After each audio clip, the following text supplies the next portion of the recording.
Hello दोस्तों, आज एक बार फिर मैं आपसे अपनी सरकारी नौकरी प्राप्त करने के दौरान प्राप्त पेपर सॉल्विंग मेथड के अनुभव को शेयर करने आई हूँ। जैसा कि मैंने आपसे पहले भी कहा कि हमें पढ़ाई के साथ अपनी लॉजिकल थिंकिंग भी मजबूत करनी होती है ताकि हमें पेपर में डर ना लगे और हम बहुत ही सकारात्मक रूप से अपने पेपर को दें, ताकि सीट कितनी भी कम हो हमारी एक सीट जरूर पक्की हो। हमें सिर्फ एक सीट से मतलब है, हमें ये नहीं देखना है कि कितनी सीट आई है कितनी नहीं आई है। हमें बस ये कंफर्म करना है कि जो हम पेपर दे रहे हैं वो हम अपना 100% देकर दे रहे हैं। हमें वहाँ कोई आदर्शवादी नहीं बनना है कि जितना हम पढ़ेंगे सिर्फ हम उतना ही करेंगे, क्योंकि लोग आपको नहीं बताएंगे कि उनका सिलेक्शन कैसे हुआ है, क्योंकि हर कोई अपने लॉजिकल थिंकिंग का प्रयोग करता है और उसे अलग अलग नाम देता है। कोई एलिमिनेशन टेक्निक बोलता है, कोई कुछ बोलता है, मैं उसे सीधे सीधे तुक्का टेक्निक बोलती हूँ। और मैंने आपसे अपनी बहुत सारी टेक्निक पहले भी शेयर की है और इसी टेक्निक से मैं अपने सारे पेपर हल करती हूँ और पास भी होती हूँ। एक मेरी सबसे काम की टेक्निक है जिसमें दो मिलते जुलते ऑप्शन में हमेशा नीचे वाला ही सही होता है। ये टेक्निक मैंने बहुत बार आजमाई है और 70% ये सही ही निकलती है। 100% तो कोई गारंटी नहीं होती, आपने भी ऐसा अनुभव किया होगा। और एक इससे अलग टेक्निक है कि तीन मिलते जुलते रहते हैं और उसमें से जो अलग रहता है वही उत्तर होता है। तो बस आपको इसी बात का अभ्यास करना है कि हड़बड़ाहट में आप कहीं वो तीसरे वाले को अलग ना कर दे, क्योंकि वही सही उत्तर है। जैसे 3 हिंदी में दिए रहते हैं और 1 इंग्लिश में दिया रहता है तो वो उत्तर होता है। 3 एक जैसे देते हैं और 1 थोड़ा अलग देते हैं तो वही उत्तर होता है। हमारे जनरल नॉलेज के पेपर में कभी कभी प्रश्नों में ही उत्तर छुपा होता है, जहां से हमारा प्रश्न अपने प्रश्न को डालता है। जैसे मेरे इसमें था भारतीय सैनिक, तो हमारे उत्तर में भी जहां से शुरू हो रहा था भारतीय सैनिक, तो वही उत्तर था जिसमें भारतीय सैनिक दिया हुआ था। और एक जगह प्रस्तावना के उद्देश्य पूछे थे प्रश्न में, तो हमारे ऑप्शन में भी लास्ट में प्रस्तावना का उद्देश्य लिखा था सीधा सीधा।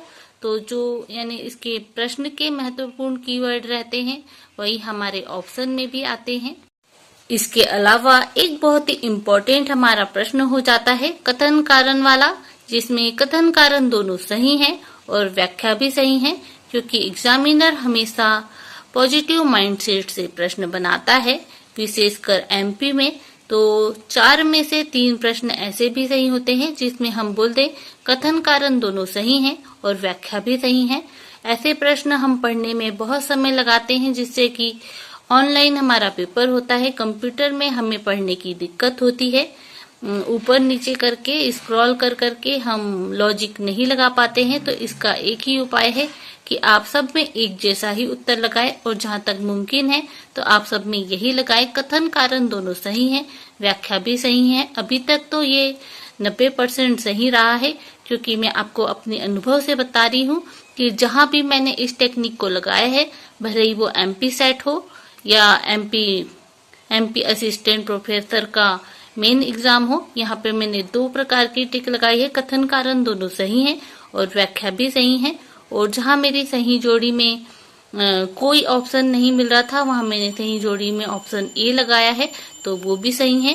और जो मेरे नेगेटिव मतलब प्रश्न बन रहे थे कि क्या नहीं है, तो वहां पे मैंने ऑप्शन डी को ही चुना है। तो मेरे ज्यादातर उत्तर ऐसे सही हुए हैं, क्योंकि मैंने लगभग बिना पढ़े ही ये पेपर दिया था।